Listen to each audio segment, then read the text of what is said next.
আসসালামু আলাইকুম। আশা করি সকলেই ভালো আছেন। কর্মফল ইউটিউব চ্যানেলে আপনাদের সকলকে জানাই স্বাগতম। আজকে আমরা মুরগির ঠুকরির বিষয় নিয়ে আলোচনা করব। এটা একটা বড় সমস্যা। দেশি মুরগি পালন যারা করবেন তারা এই সমস্যায় পড়বেন। তাই চলুন এই বিষয়ে কিভাবে সমস্যার হয় এবং তার প্রতিকার কী তা নিয়ে আলোচনা করি। মাংস ও বাচ্চার ব্যাপক চাহিদা থাকায় বর্তমান তরুণ খামারিদের মাঝে দেশি মুরগি পালনের প্রতি বেশ আগ্রহ দেখা যাচ্ছে। কিন্তু অনেকগুলো দেশি মুরগির বাণিজ্যিকভাবে একত্রে পালন করতে গিয়ে খামারিরা যে সকল সমস্যার সম্মুখীন হচ্ছে সেগুলোর মধ্যে দেশি মুরগির ঠুকরি, লেজ ও শরীরের পালক খেয়ে ফেলা অন্যতম। এর ফলে একদিকে যেমন দেশি মুরগি মারা যায়, অন্যদিকে লেজ ও পালকবিহীন মুরগি বাজারে বিক্রি করতে গিয়ে নানা সমস্যার সম্মুখীন হতে হয়। তাই মুরগির এসব বদ অভ্যাসকে চিহ্নিত করে তা প্রতিকারের ব্যবস্থা গ্রহণ করা খুবই জরুরি। এটা যে কোনো বয়সে মুরগির হতে পারে, তবে দেশি মুরগির বয়স যখন 1 মাসের কাছাকাছি হয় তখন থেকে 3 মাস পর্যন্ত এ সমস্যা বেশি দেখা যায়। এটা মূলত দেশি মুরগির বদ অভ্যাস। এই অভ্যাসের কারণে মুরগি অন্য মুরগির পালক, বিশেষ করে লেজের পালক খেয়ে ফেলে এবং লেজের ও পায়খানার রাস্তায় নরম মাংসে আঘাত করে রক্ত গ্রহণ করে। ফলে মুরগির অতিরিক্ত রক্তক্ষরণ হয়। অনেক সময় মুরগির মৃত্যু ঘটে। মুরগি যদি একবার রক্তের স্বাদ পায় তাহলে সে অন্য মুরগিকে ঠোকরাতে থাকে এবং এই অভ্যাসটা পুরো সেটে ছড়িয়ে পড়ে। একাধিক কারণে দেশি মুরগি ঠুকরি করে থাকে। তার মধ্যে অন্যতম হচ্ছে মুরগির ঘনত্ব বেশি হওয়া। মুরগিকে তার প্রয়োজন মতো জায়গা দিতে হয়। যদি তার জায়গায় ঘাটতি হয় সেক্ষেত্রে ঠুকরি শুরু হয়ে যেতে পারে। অতিরিক্ত তাপ হলেও ঠুকরি হতে পারে। প্রয়োজনে অতিরিক্ত তাপের ফলে মুরগির বিপাকক্রিয়া ঠিক থাকে না, যার ফলে মুরগির খাদ্যের প্রতি অনীহা দেখা দেয় এবং একে অপরের সঙ্গে হিংসাত্মক ভাব প্রদর্শন করে এবং এক মুরগি অন্য মুরগির সাথে ঠুকরি শুরু করে। খাবার ও পানির পাত্র কম দেয়। মুরগির জন্য সর্বদাই পরিষ্কার পানি সরবরাহ করতে হবে যাতে প্রয়োজন মতো পানি পান করতে পারে।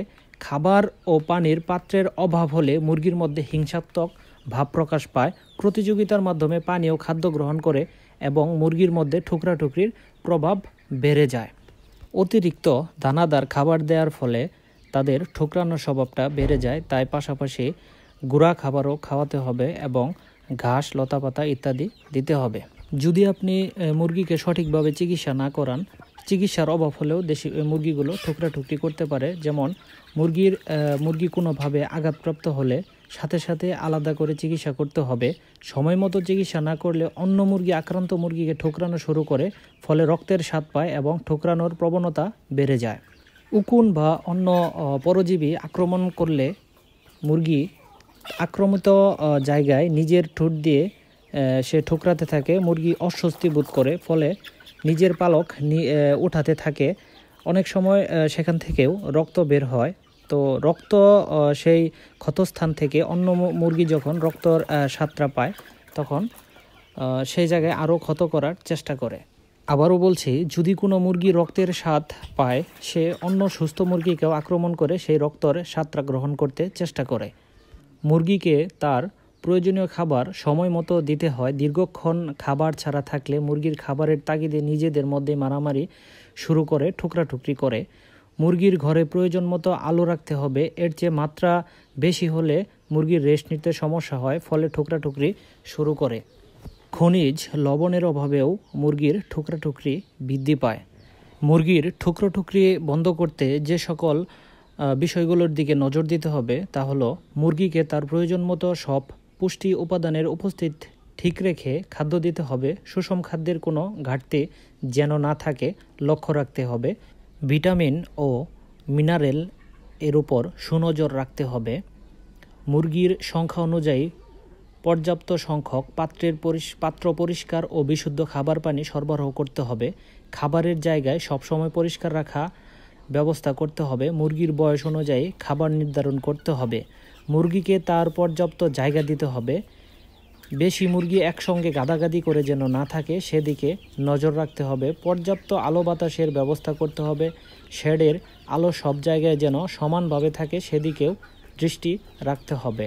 সবচাইতে ভালো হয় যদি আপনার শেডের আশেপাশে খোলা কোনো জায়গা থাকে, সেই জায়গাটা আপনি জাল দিয়ে বেড়া দিয়ে আপনি একটু এরিয়া করে সে জায়গায় মুরগিগুলো দিনের বেলা ছেড়ে রাখতে পারেন। সেক্ষেত্রে ঘাস, লতাপাতা, পোকামাকড় খেতে পারে।